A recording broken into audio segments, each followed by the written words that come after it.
Hello, my name is Quentin. And hi, my name is Quentin, and we are reading Genesis 9 from the Bible, as we are reading the Bible for the first time in the series. I'm gonna stop introducing the series every single time because it's getting a little repetitive, and I'm sure y'all are getting tired if you do actually watch the whole series. But yeah, I'm reading the Bible for the first time. Boom, let's get started. God blessed Noah and his sons, and said to them, "Be fruitful, multiply, and replenish the earth. The fear of you and the dread of you will be on every animal on the earth, and on every bird of the sky."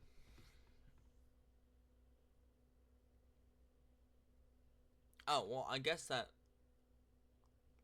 I mean, there's a better way to say that. The fear of you and the dread of you will be on every animal on earth and in the sky. Are there animals that go in the sky that aren't? Well, yeah, like insects. Insects are animals, and they live in the sky.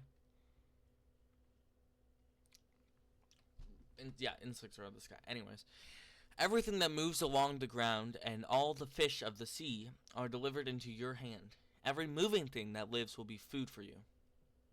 I thought there was supposed to be. I thought you're not supposed to eat some things. Like,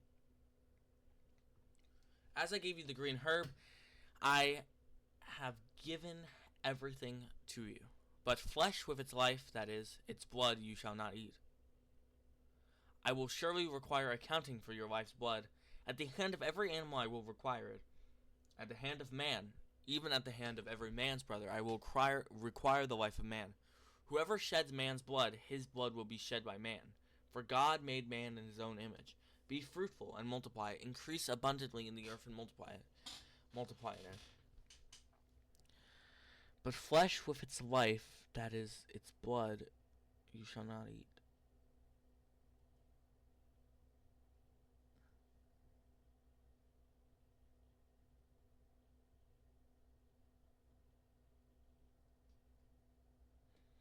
So whoever kills shall be killed. So that's just saying that thou shalt not kill. Okay. God spoke to Noah and to his sons with him, saying, "As for me, behold, I establish my covenant with you and with your offspring after you, and with every living creature that is with you, the birds, the livestock, and every animal of the earth with you, of all that go out of the ship, even every animal of the earth, I will establish my covenant with you. All flesh will not be cut off any more by the waters of the flood." That's ironic because if you take that literally, I mean, many species are cut off by like simply a river that's like a strong current. So all flesh will not be cut off anymore by the waters of flood. There are species that are cut off by of the flood. Oh, it's not saying of like of water. No, it's just saying of the flood. Never mind. Ignore everything. I should take it out of the window. Actually, don't take it. Throw it out the window. There will never again be a flood to destroy the earth. God said, "This is the token of the covenant which I make between me and you and every living thing that is with you for perpetual generations. I set my rainbow in the cloud, and it will be a sign of a covenant between me and the earth."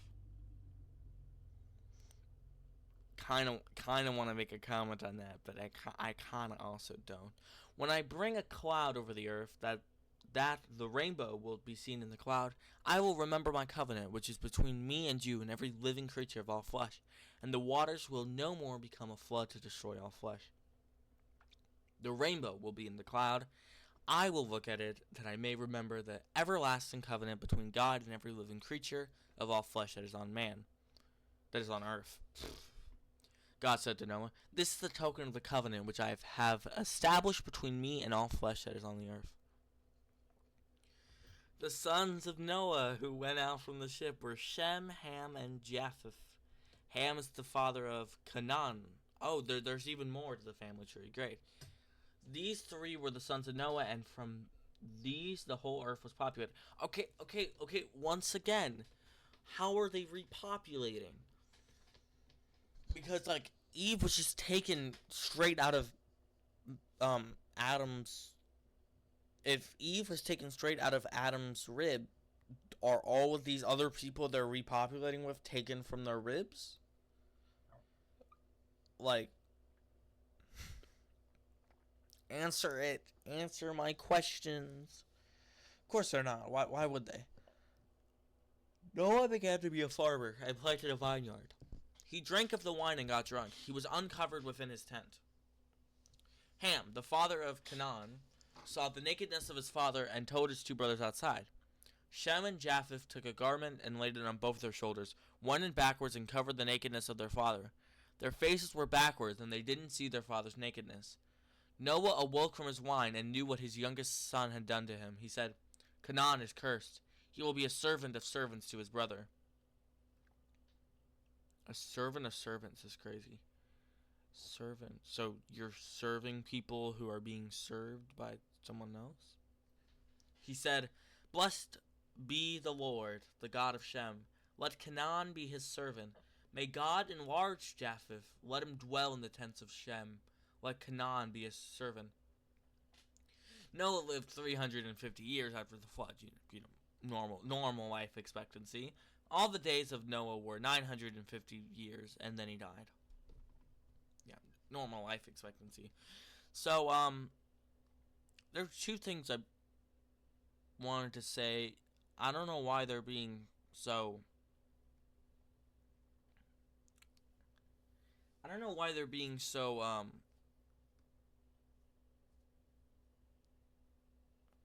so, like, what do I want to say? So, like, I want to say, like, overreactive of the,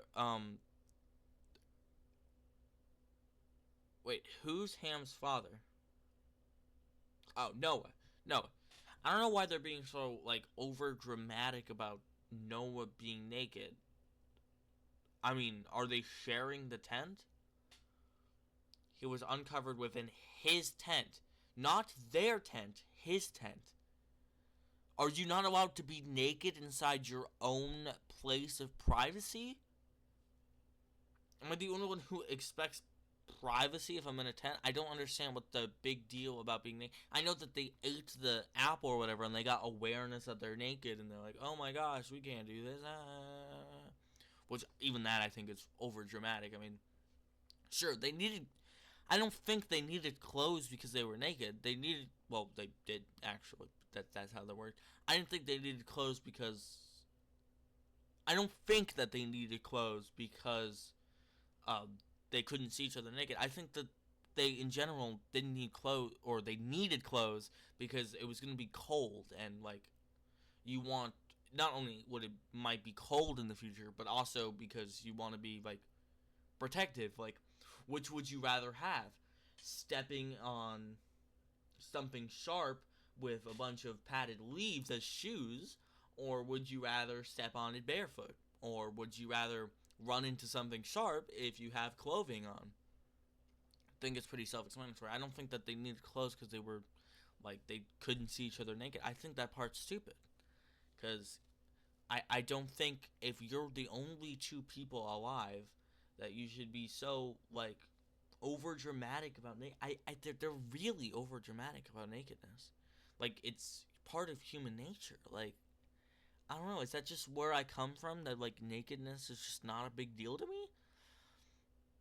Like, this whole ritual of, like, going backwards into it so they don't see the nakedness of the father. Like, I'll just say it. I've seen both my parents naked. Was it on purpose? No, it was an accident, because one time I was going into the shower and I saw my dad naked. Boom. Like, am I cursed because I accidentally saw them naked? That they weren't together. No, don't quote that, please. Yeah, I've seen both of them naked. Am I shunned now? Am I, like, I really don't understand what the big deal is, especially if it's, like, an accident. Because, once again, it says his tent. It's not their tent. If it was their tent, that would be another thing, because you'd be sleeping in the same room, and that like, I wouldn't want to sleep next to my father naked. But it's his own tent. and it says he got drunk. Oh, that's a good question. Is he asleep or is he not? No, he had to be asleep. He had to be asleep because, yeah, he awoke from his wine. So, yeah, he had to have been asleep.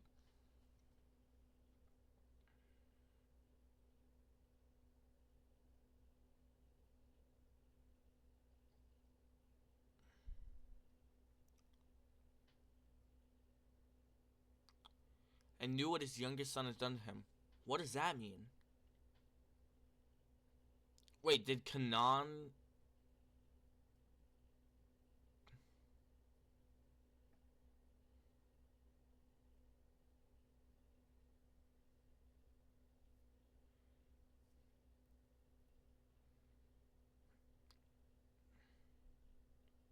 Kanan's cursed?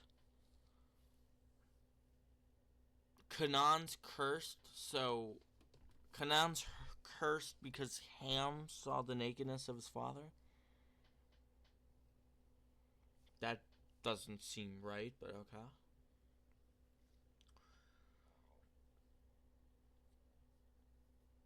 The other thing I was gonna say is about this rainbow thing. Okay, I'm kind of done with that. I think I've yapped long enough. Yeah, I've yapped long enough about that. The other thing I was gonna mention is the fact that this this rainbow thing. I heard a Christian say that rainbows are offensive and that like I heard some stupid Christian on a Parker debate, and he was like, by the way, that pride flag you have is behind you is offensive as a Christian because like I respect the LGBT community, but like rainbows are offensive to pride, and it wasn't even the pride flag isn't even a rainbow; it's missing a color. But I don't understand I I don't understand where he's coming from, because he's yapped about some stuff about he yapped about stuff because it was like showing the flood or whatever, and it represented water or whatever. And I was like, huh? It's not what. Anyway, I was really confused about that. So, if you can answer any of my questions, please do. And thank you so much for watching me yap for 12 minutes. And I will see you next time if you choose to watch. And thank you for watching.